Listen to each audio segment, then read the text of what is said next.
Hi again, everyone. Welcome back to the next seminar in this series, and today we're going to be talking about perhaps the most feared of all parts of English grammar, which is articles. Now, articles are, I would say, by far the most common mistake in the writing of students that I check. And I think it's also a mistake which is not easily fixed and which carries over somewhat even into upper intermediate and very high level English learners. Probably one of the last mistakes that people continue to make before they become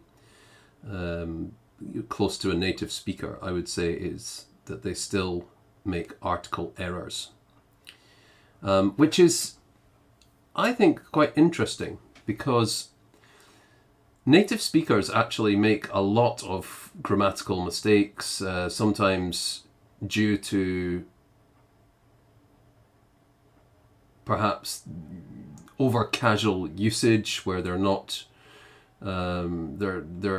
too concerned about grammar and are more concerned with communicating in a modern fashion.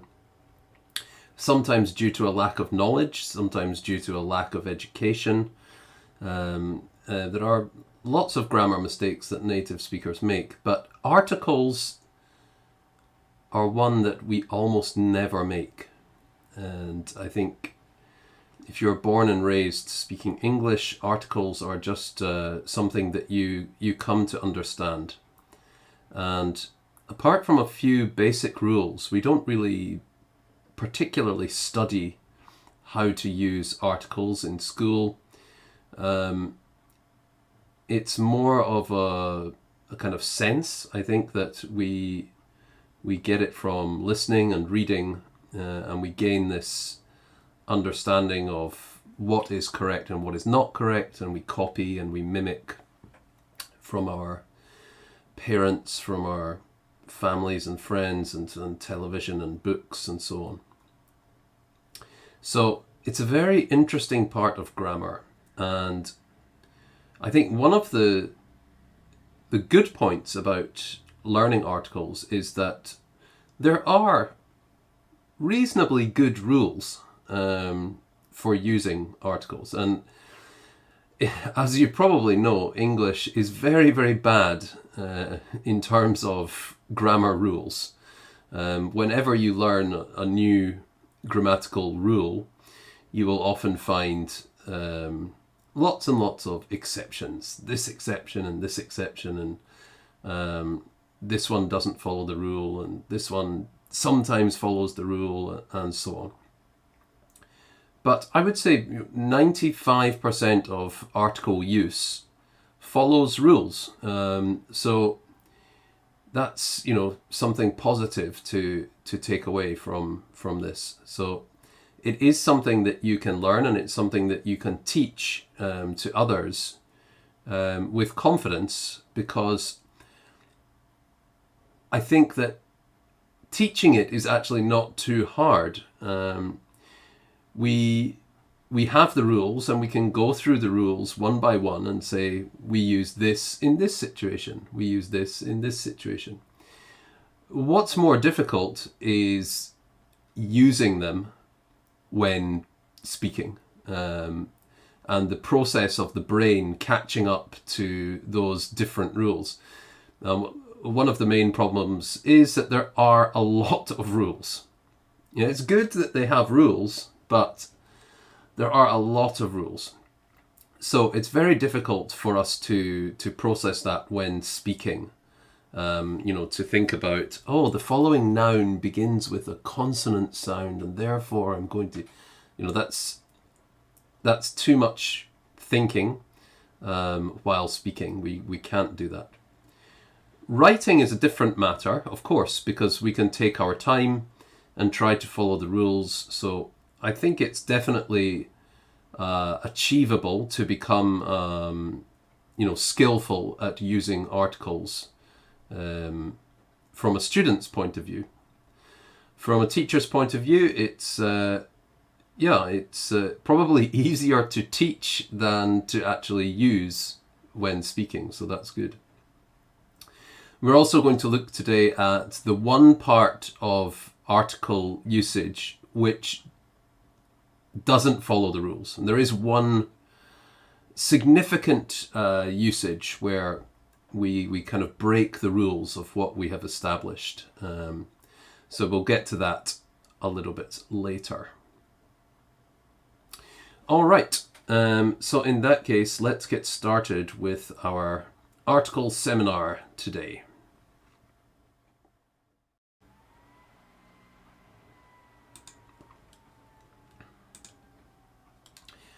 Anytime that we come to require an article, we have four options. This is the most basic way of looking at it. We can either use the, a, an, or we can choose no article. Now you might say no article is not an article, but it's definitely one of the article choices. I think not using an article is a very clear article choice. So we're going to study that today as well. The names of the articles are, I think, like many parts of grammar, not terribly important, but the or the is the definite article, and a or an, which you might consider to be the same thing, are the indefinite articles, and then we have the no article or the non-article. The alternative to a or an is using the plural s form, so that is perhaps another option, but that's a result of not using a or an rather than using them. So we always have four options. And you might, look at that and think, oh, difficult, but it's only four. There's only four options, and a or an really are one option, which have a slightly different usage, but they are exactly the same thing, grammatically speaking. So you could say we have three options, and I would probably agree with that. The, a or an, no article. So if you just guess every single time you need an article, you, statistically speaking, you will be correct 33% of the time if you don't think about it at all. And that's not too bad, is it? So even if you are not sure, you have a reasonably good chance of choosing the right article. And I think sometimes it's the case that if people choose articles at random, they probably get it right more often than if they think about it carefully. And that's just due to a lack of understanding of how these articles are used. So, that being said, let's get into this and look at how articles are used. Some of the usages are very simple. Everybody knows. Some of them are not. And of course, we're going to look at some of the mistakes that are made. So first, we're going to look at the simplest usage of a and an. So a and an are used before singular nouns, regular nouns, not proper nouns. So if you have a singular noun, you use a or an. If you have a plural noun, you don't.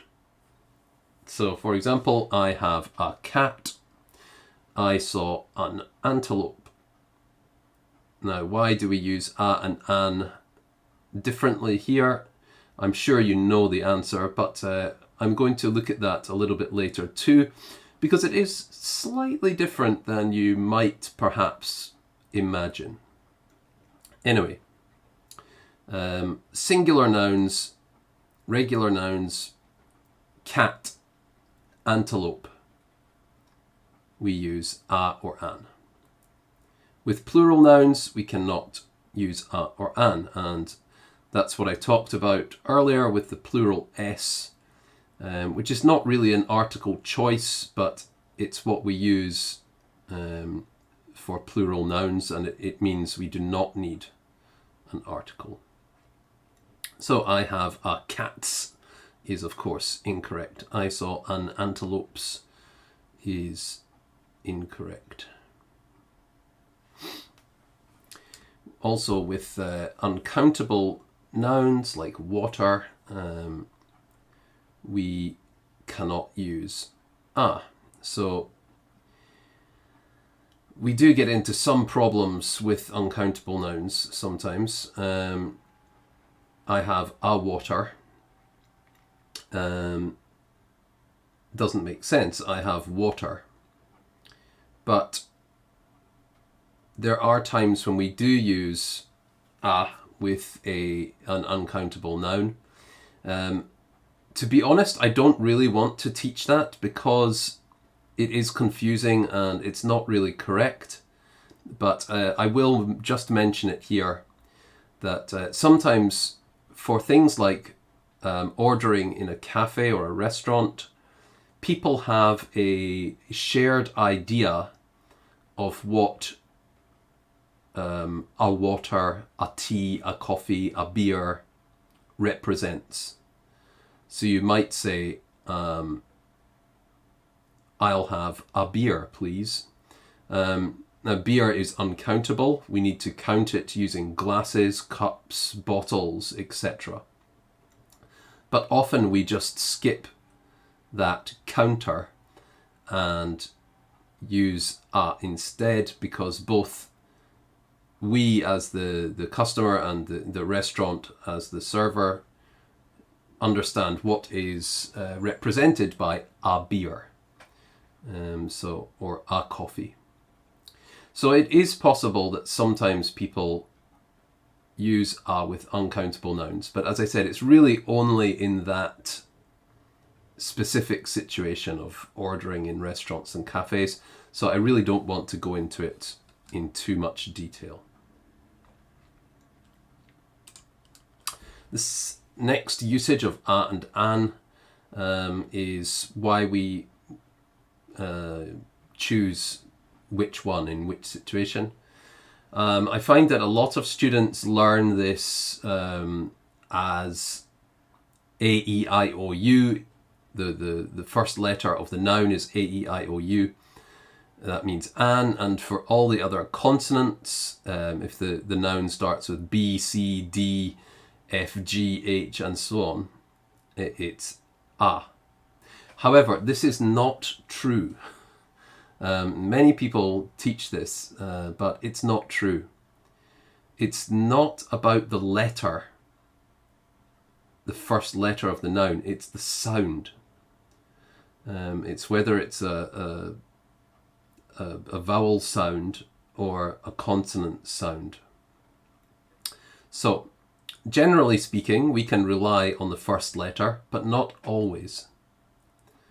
So I have a cat, I have a cat.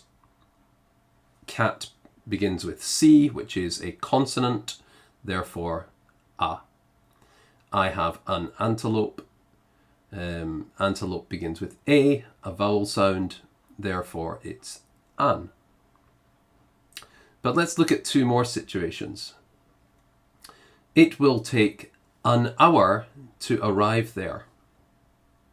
Now, hour is a consonant, therefore we should use a, right?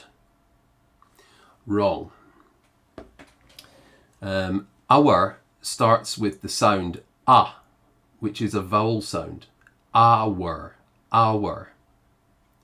Therefore, it doesn't matter what the first letter is, it's the sound. And this a sound is a vowel, so we use an. This is pretty rare. There aren't too many situations where words sound different to the first letter. But a much more common situation where this happens is with acronyms or initials. As we can see in the second example sentence here, an FBI agent interviewed him. Now, many times when we read the names of the letters, they start with vowel sounds.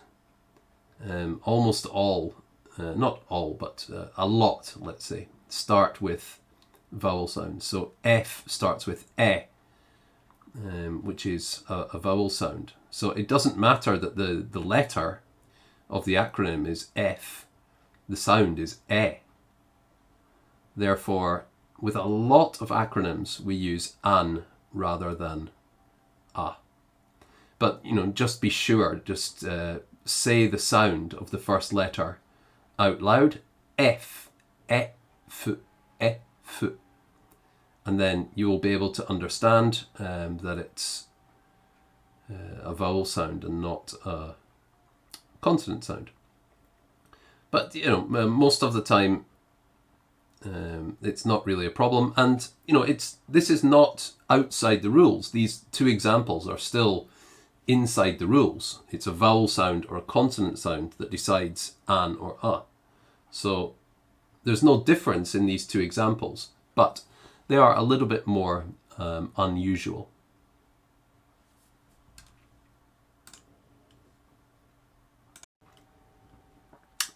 All right, so now let's switch the focus to some no article situations.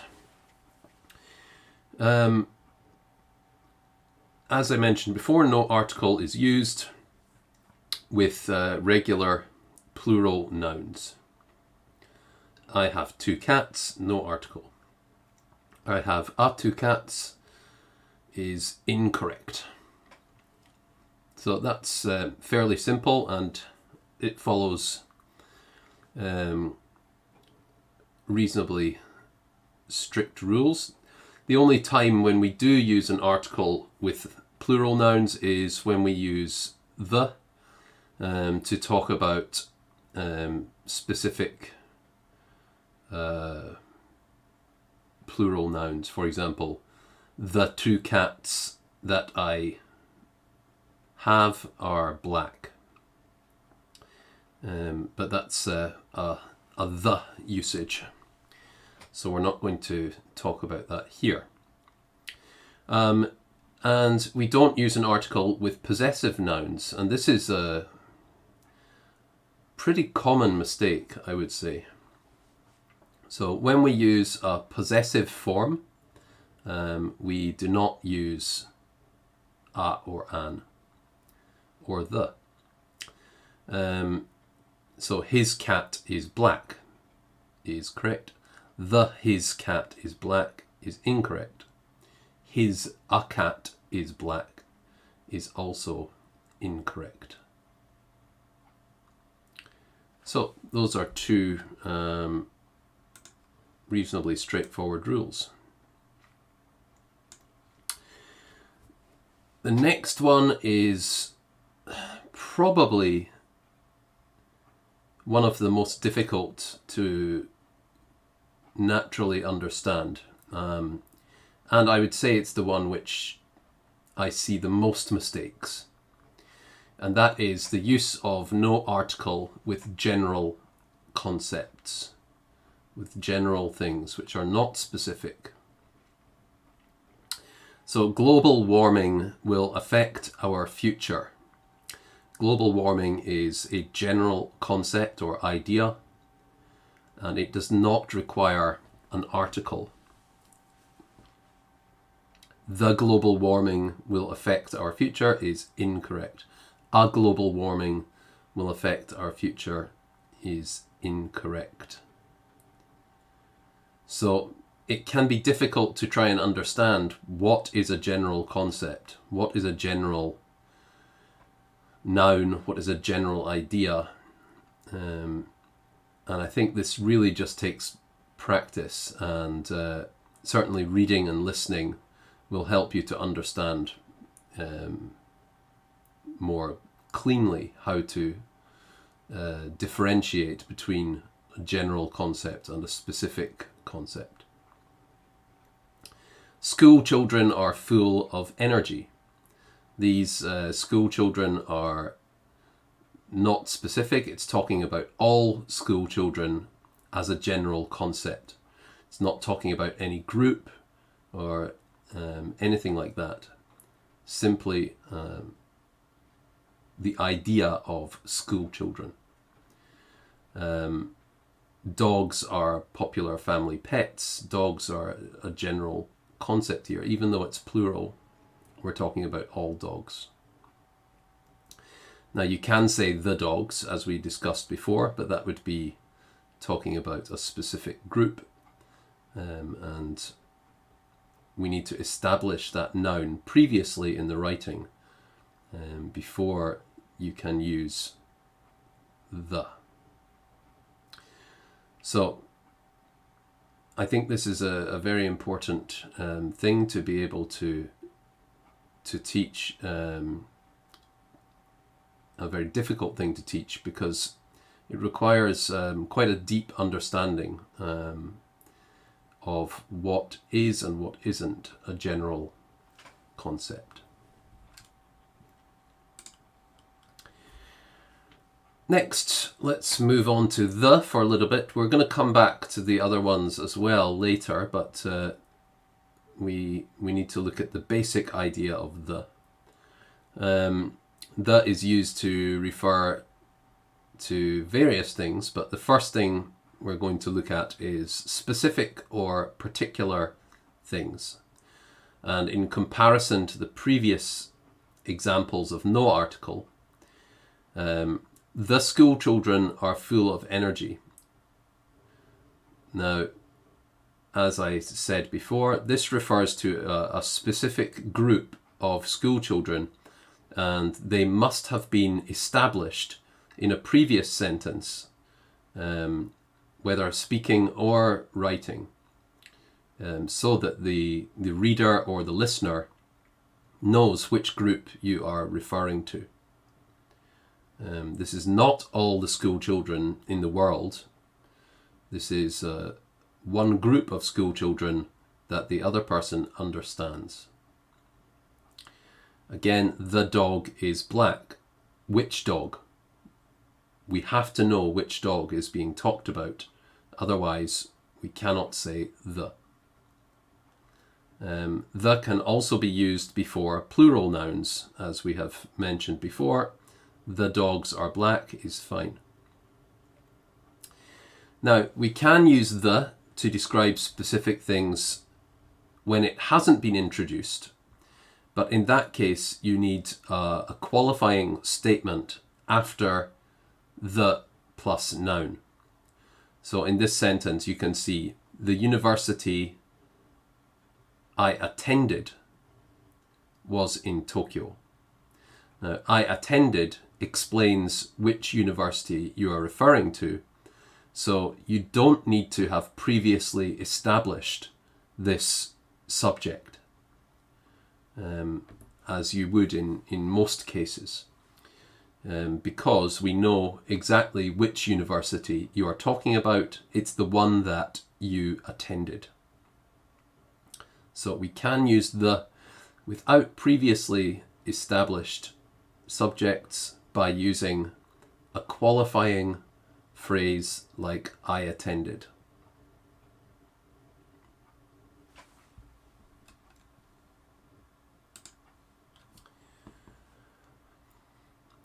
The should be used when the reader or listener understand the noun. So if you have already established the subject, then we can use the. The big black dog on my street is dangerous. Again, this is using qualifying statements. It's the one on my street. You've explained which one it was. the car we saw yesterday was red. And this is the car we saw yesterday. So the reader or listener understands which one you are talking about due to these qualifying statements. There's no confusion about which dog or car is being described. It would be strange to say a car we saw yesterday was red. Now this may be true, that there may be a car you saw yesterday that was red, but why are you talking about it now? You're talking about one specific car. Therefore, it makes sense to use the rather than a.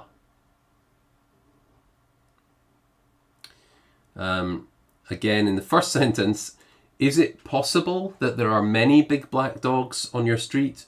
Yes, it is. But it seems unlikely. So it is possible to say a big black dog on my street is dangerous if there are several big black dogs on your street. So you do need to be careful about that. But it seems unlikely that that would be the case. When introduced for the first time, we shouldn't use the. This is perhaps after the no article for general concepts. This is probably the second most common mistake that I find. And that is introducing a subject as the before it has been properly established.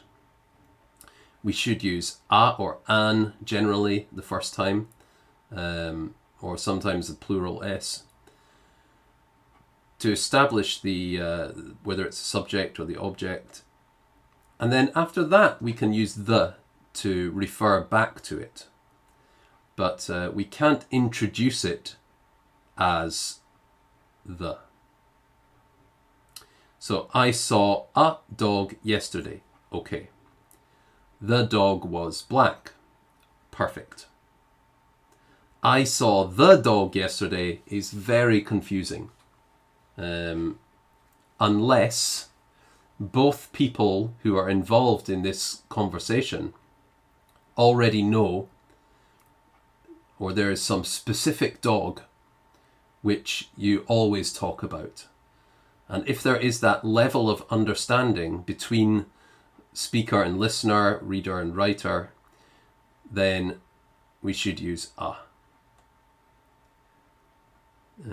If there's some famous dog in your neighborhood and you both know which one it is, then perhaps it's okay to say, I saw the dog yesterday. The dog, that dog.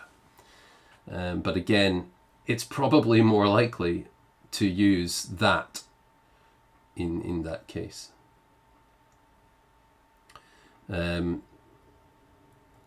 We can't say a dog was black because we've already established the dog. We've already established a dog in the previous sentence, so it would be strange to continue using a. It should change to the after the first mention has introduced this subject or topic.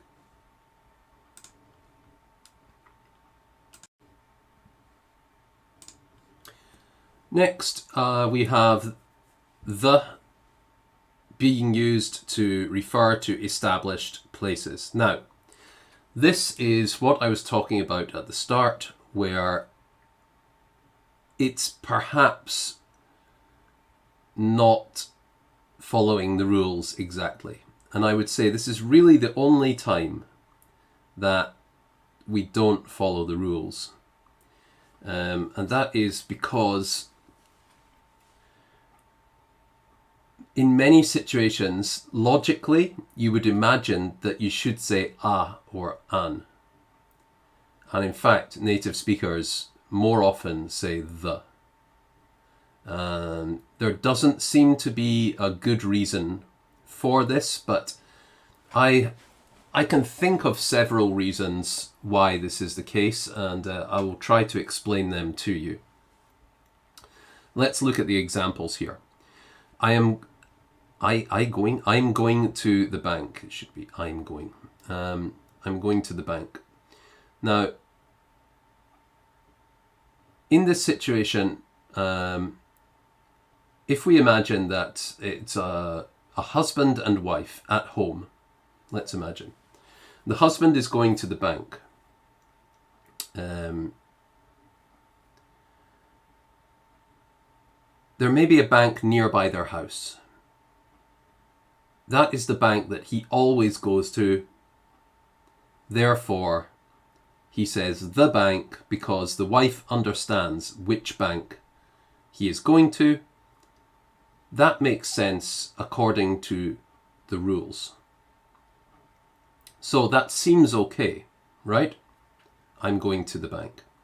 However,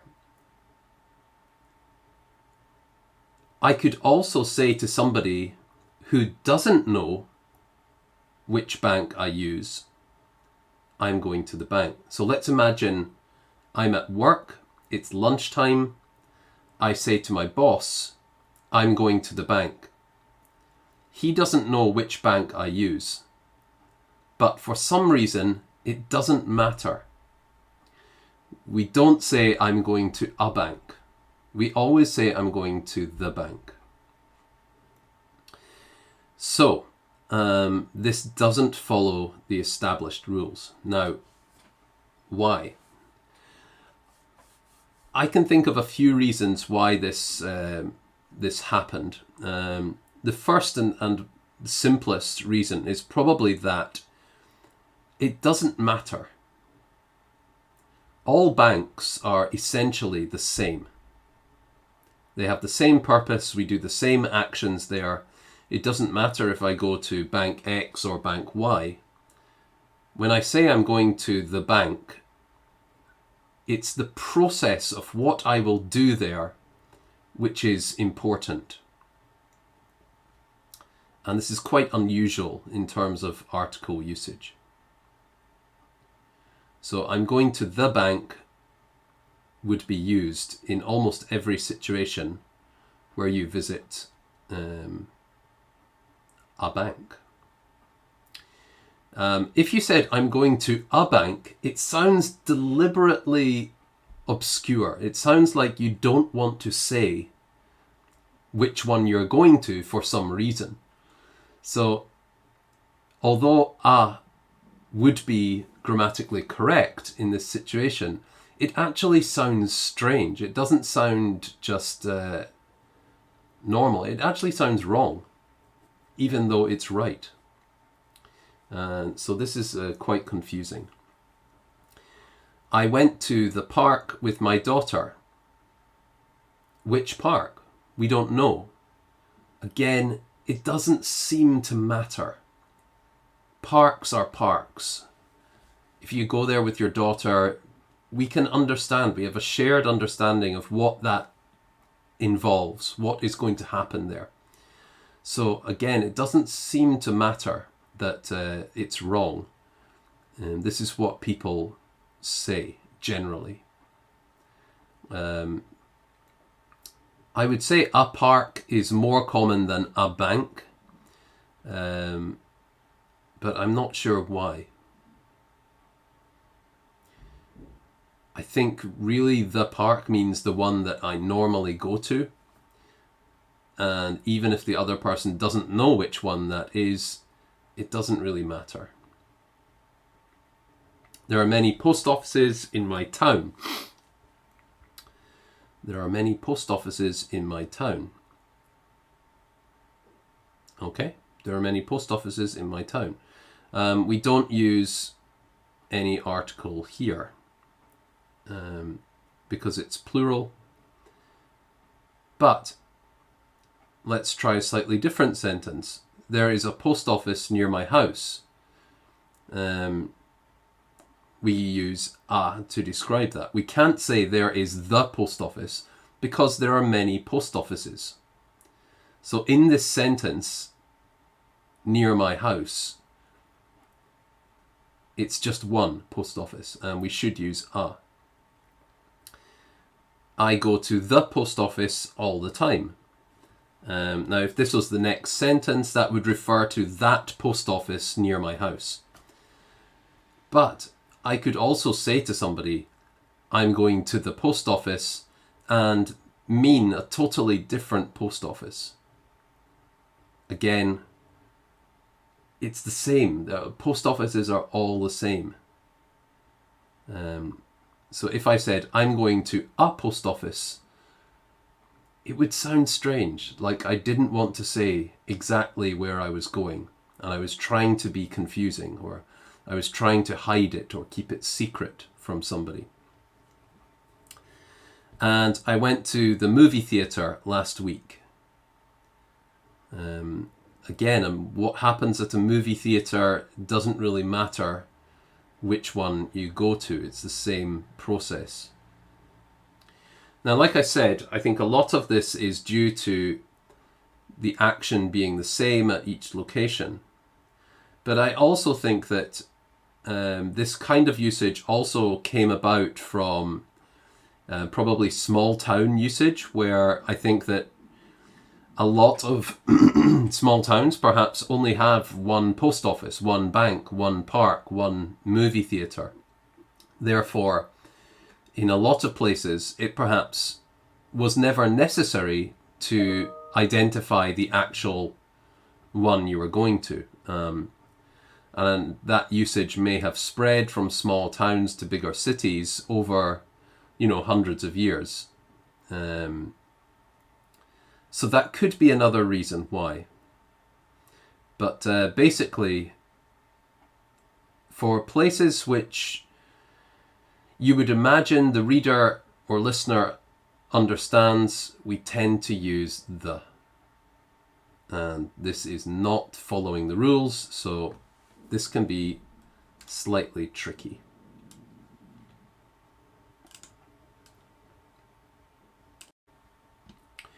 All right, next up we have another couple of usages of the, which involve two different grammar forms. The first one is the superlative form. The superlative form, this is quite easy to understand in that we always use the because there can only be one. And the is used to explain unique things. So Mount Everest is the tallest mountain in the world. There can only be one tallest mountain by definition, unless you had two exactly identical mountains in height. But in 99.99999% of cases, there is one winner. There is usually one winner. So it's the tallest mountain. She is the best. There can only be one best. There can't be two bests. As soon as you have two, one of them is slightly better or worse than the other one. Therefore, you have a winner. And we always use the because by being superlative, they are unique. So that's a fairly simple usage of the. Another one is that we often use the before nouns which use next or last. And again, this is the same reason as the superlative. Let's look at these examples. We have the last house on the street is empty. Now there can only be one last house because it's almost like the superlative form. There can only be one. Therefore, it's unique and it should use the.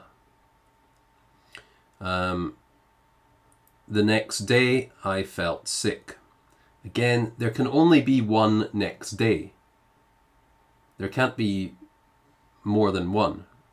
Next means here. There can only be one next day. So we use the for next and last. And again, this is reasonably easy to understand, I think. So this is what I mean. We use the for unique things. And we also have these unique things in the kind of physical makeup of Earth and our solar system and so on, that we use the for things like the sun, the moon, the sea, the sky, because there's only one. The sea is a little bit difficult to understand because there are many places called, something sea. But what it really means is the ocean. There is only one ocean on Earth, although, as for political and geographical reasons, we have split it up into the Atlantic, Pacific, Indian, and so on. It's still just one sea. It starts, at the end of the land, and it continues all around the world. So for these types of unique things, we always use the solar system, the universe. The internet is another one, more modern one. But yeah, there's only one, so we have to use the in all these cases.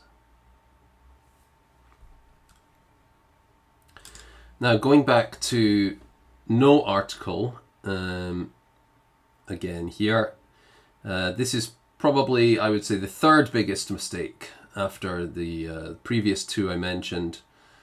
This is the third most common error. And that is, we don't use articles with names or proper nouns. I'll come back to the caveat a little bit later, but I went to France, correct. I went to the France, incorrect. And this is true with the adjective forms of names too, for countries. I like Chinese food. We don't say the Chinese food because Chinese is still part of the proper noun. Even though it's in the adjective form, it's part of the proper noun for China. But the caveat is that if a regular noun is included in the name, then it is viewed more as a regular noun group. In other words, it's often an explanation of what something is. So there are some country names, for example, which are different, like the UK. So we always say I went to the UK, not I went to UK. I went to the US. I went to the UAE.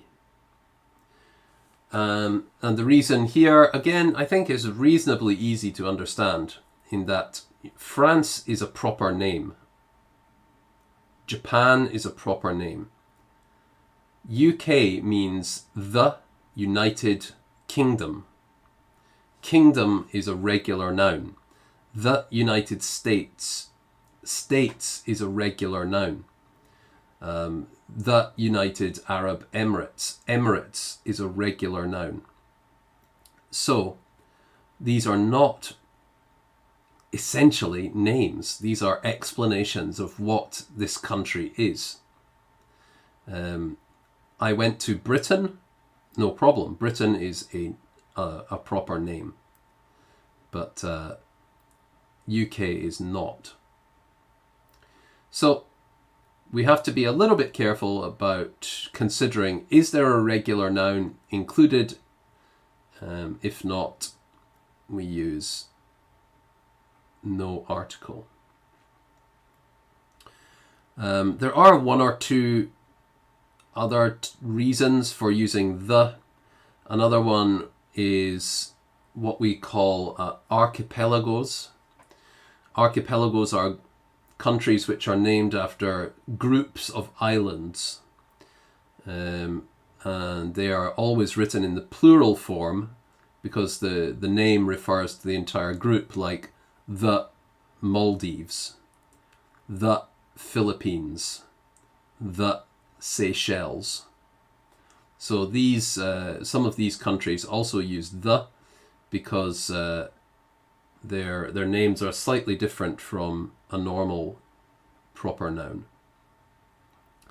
There are one or two more which are a little bit strange. There's a country in Africa called the Gambia, and I really don't know why it's called the Gambia and not Gambia, but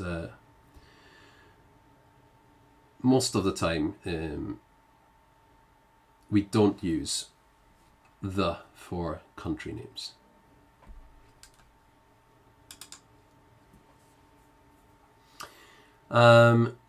A final part of a and an use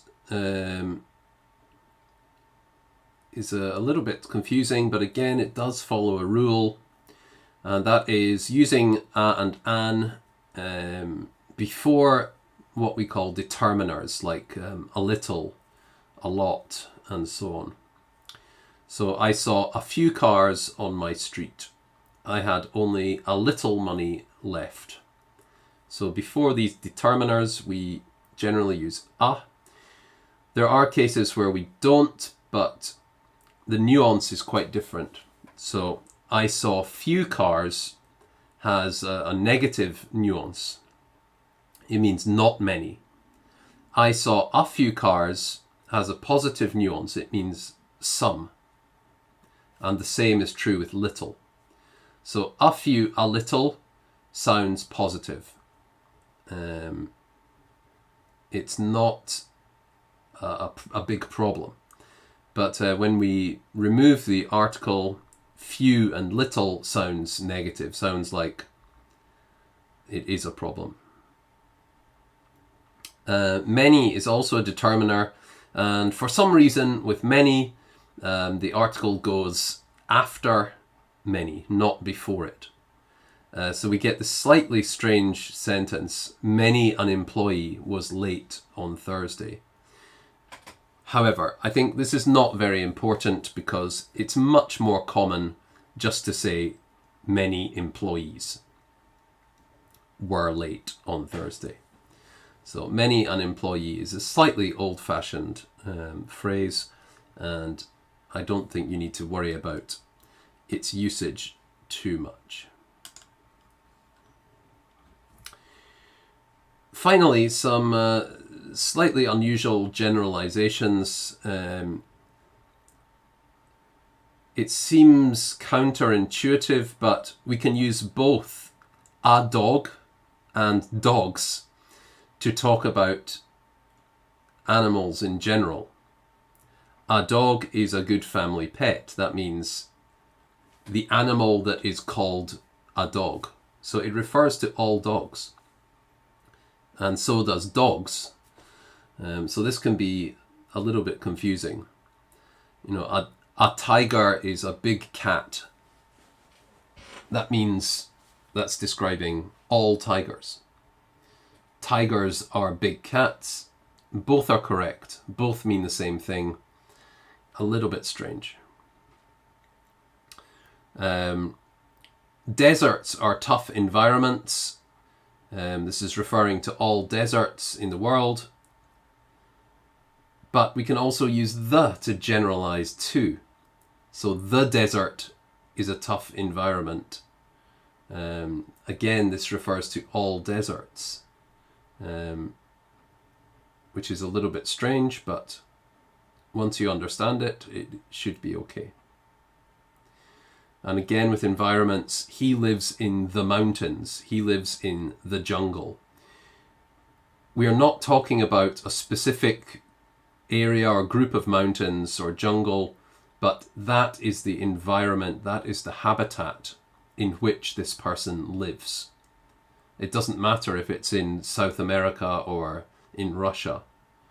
We're just talking about the type of environment where they live. So the is used to give a generalization when really it's normally used to talk about specific places. So once again, slightly confusing, but not too bad, I think.